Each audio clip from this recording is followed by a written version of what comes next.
Statut et acte notarié. Statut, acte notarié et modification. Pardon. Donc statut, acte notarié et modification des statuts.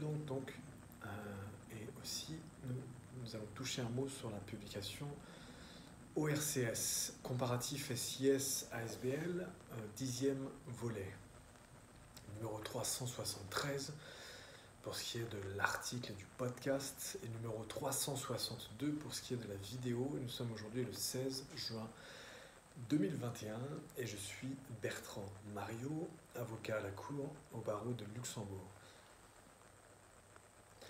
L'établissement d'un acte constitutif notarié pour une société d'impact sociétal, une SIS, est donc obligatoire pour les sociétés anonymes et les sociétés à responsabilité limitée, les SARL.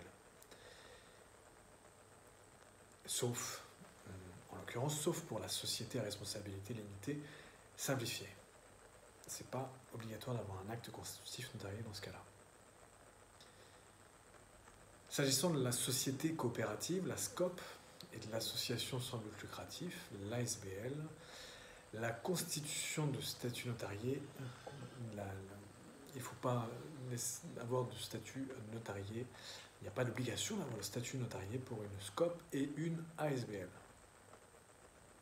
Voilà. Maintenant, pour ce qui est de la publication des statuts au registre, Luxembourg Business Register, elle sera obligatoire pour toutes les formes de SIS, donc SA, SARL et SCOP, ainsi que pour les ASBL. Donc la publication des statuts au registre est obligatoire, quelle que soit la forme de SIS, et aussi pour les ASBL.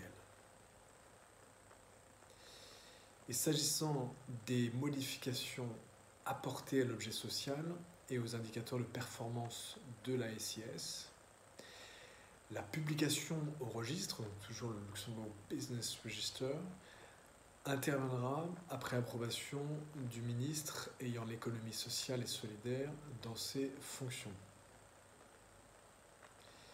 Et puis c'est pareil aussi, je l'ai indiqué ensuite, par écrit donc, une ASBL reconnue d'utilité publique, donc une fondation ou une ASBL reconnue d'utilité publique, devra faire approuver par arrêté grand-ducal toute modification de ses statuts.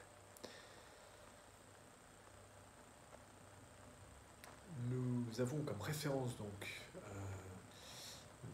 aujourd'hui, il s'agissait donc de la question de l'acte notarié et des modifications des statuts, donc des statuts par notarié, les statuts notariés, la question des statuts notariés pour les différentes formes de société d'impact sociétal et l'ASBL, et les modifications de ces statuts, et aussi s'agissant de tout cela, on a aussi parlé de la publication des statuts et des modifications. Voilà. Et il s'agit donc de l'article numéro 373 et le numéro de vidéo numéro 362. S'agissant des références maintenant. Il s'agit donc de l'article 3 de la loi du 19 décembre 2002 concernant le registre de commerce et des sociétés ainsi que la comptabilité et les comptes annuels des entreprises tels que modifiés. Donc l'article 3. Et vous pouvez aussi vous reporter en référence à la loi du 21 avril 1928 sur les associations et les fondations sans but lucratif telles que modifiées. Et enfin, les articles 3 et 32 de la loi du 12 décembre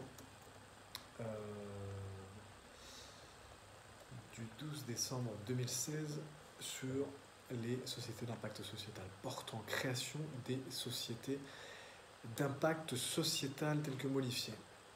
Ensuite, vous pouvez aussi vous reporter au livret comparatif sur les sociétés d'impact sociétal et les associations sans but lucratif, qui a été édité pour l'Union luxembourgeoise de l'économie sociale et solidaire et le ministère du Travail, de l'Emploi et de l'économie sociale et solidaire, et qui avait été rédigé par moi-même, Bertrand Mariot.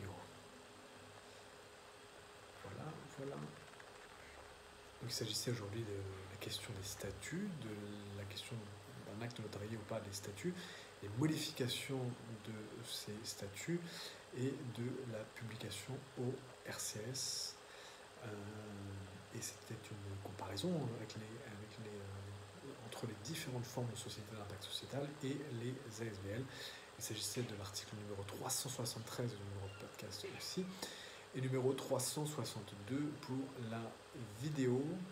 Et nous sommes aujourd'hui le 16 juin 2021 et je suis Bertrand Mariot, avocat à la Cour au barreau de Luxembourg. Et vous pouvez nous rejoindre sur la chaîne YouTube du cabinet Bertrand Mariot Avocat et vous y abonner. Et vous pouvez aussi vous abonner et retrouver tous ces contenus sur notre site internet marioavocat avec un s.com/Valérie.